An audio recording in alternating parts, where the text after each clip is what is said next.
ஒரு triangle is question. Question ஒரு triangle கொடுத்துட்டாங்க. ஒரு ட்ரையாங்கிள். அந்த ட்ரையாங்கிள 2 சைடு கொடுத்துட்டாங்க. ஒரு ட்ரையாங்கிள என்ன சொல்லிட்டாங்க? 2 சைட்ஸ் வேல்யூ கொடுத்துட்டாங்க. சரியாம்மா? அந்த ஓகே 2 சைட்ஸ் வேல்யூஸ் என்ன கொடுக்குறாங்கன்னா, இங்க A, இங்க B, இங்க C. A வந்து 90 டிகிரின்ட்டாங்க. சரிங்களா? நம்மளுக்கு வந்து இங்க வேல்யூஸ் தீட்டா, தீட்டா வேல்யூன்ட்டாங்க. அப்ப இங்க வந்து சப்போஸ் இங்க வந்து 12, இங்க வந்து 4, இங்க வந்து 5ன்னு கொடுத்துட்டோம்னு வச்சுக்கோங்களேன். சரியாம்மா? Okay sir. Find sin theta value, cos theta value or tan theta value கேட்குறாங்க. கொஸ்டின் என்ன கேட்குறாங்க? Find 6 trigonometric function கேட்குறாங்க. trigonometric function or trigonometric ratio சொல்லுவாங்க. சரிங்களா? அது trigonometric function சொல்லலாம் or trigonometric ratio சொல்லலாம். சரிங்களா? Find 6 சார் அப்படின்னா ஆங்கிலேயே கண்டுபிடிக்க சொல்ல மாட்டாங்களா சார்? சொல்லுவாங்கடா. அது டீட்டாங்கிறாங்க. டீட்டாங்கிறது வந்து உனக்கு இன்னொரு கான்செப்ட் சொல்லணும். ஃபர்ஸ்ட் இது நீ ப்ராக்டிஸ் பண்ணு. அடுத்தடுத்து நான் உனக்கு சொல்றேன். ஆங்கிள்ஸ் கண்டுபிடிக்கிறது sin தீட்டான்னு வருதுல்ல. அந்த டீட்டா இருந்து நம்ம ஈஸியா கண்டுபிடிக்க சொல்லலாம். சரியாம்மா? சொல்றேன். Okay sir. இப்ப சொல்றேன் sin தீட்டா. sin தீட்டா என்னடா வரும்னு? sin theta opposite by hypotenuse. Opposite by hypotenuse. அப்ப AC by BC. AC by BC. AC by BC வந்து 4 by 5. 4 by 12. 4 by 2. That is 1 by 3. 1 by 3. சரி, இப்போ நீ ஒரு கொஸ்டின் கேட்ட சார், டீட்டாவை கேட்க மாட்டேங்களா சார் உன்ன? அப்போ இதனோட வேல்யூ என்ன? சைன் டீட்டா தானே? Sir.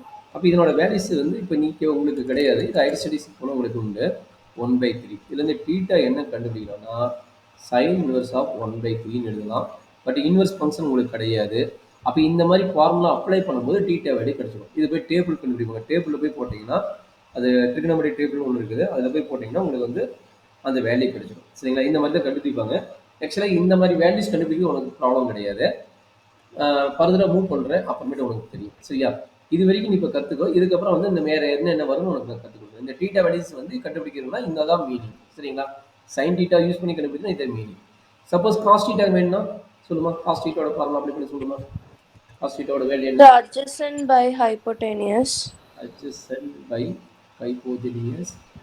Adjacent AB by BC. 12. Okay. AB by BC. 5 by 4. 5 by 12 தானே? AC by BC. BC ஓட வேல்யூ 12 தானே? 12 சார். அப்போ 5 by 12. ஸோ அடுத்து tan theta தானே? The tan theta வந்து opposite by adjacent. Opposite by adjacent. Opposite value 4 by 3. 4 by 5. So values என்ன கிடைக்குது? 4 by 5. சரி, மற்ற வேல்யூ எப்படி எழுதலாம் ஈஸியாக? cosecant theta. sin theta reciprocal. Already sin theta தெரியும். இன்னும் ஃபார்முலா அப்படி போட்டாலும் சரி. ஃபார்முலா என்னது? ஹைப்போதினியஸ் பை ஆப்போசிட்டா இல்லைன்னா என்னதுன்னா 1 by sin theta. இது ரெண்டு நீ எழுதி போட்டாலும் கரெக்டு தான். அப்போ sin theta ரெசிப்ரோக்கல் என்ன? 3 by 1 that is equal to 3. R என்ன எழுதுவீங்க? 12 by 4 that is equal to 3 எழுதலாம். சரியாம்மா? Okay sir. சரி, இதே மாதிரி சீக்கன் theta சொல்லுங்க. சீக்கன் theta equal to என்ன எழுதலாம்? Hypotenuse divided by adjacent. Hypotenuse divided by adjacent. Otherwise 1 by cos theta. அப்போ இதனோட ஃபார்முலா என்ன? வேல்யூஸ் என்ன? காஸ் தீட்டா வந்து இது. அப்போ என்ன எழுதலாம்? 12 by 5 எழுதலாமா? சார். சரி, இப்போ காட் தீட்டா நீயே சொல்லுங்க பாருங்க. காட் தீட்டா ஈக்குவல் டு என்ன வரும்? ஸோ காட் தீட்டா வந்து 1 by tan theta. அப்போ வந்து 5 by 4. adjacent by opposite. Formula வந்து adjacent by opposite that is equal to 1 by tan theta. நீ சொன்ன மாதிரி 5 by 4 கேட்டோமா? 5 by 4. சரி, இதுதான் நம்ம 6 trigonometric ஃபங்க்ஷன் கண்டுபிடிக்கிறதுக்காக யூஸ் பண்ணுற ப்ராப்ளத்தோட கான்செப்ட். சரிங்களா? Okay sir.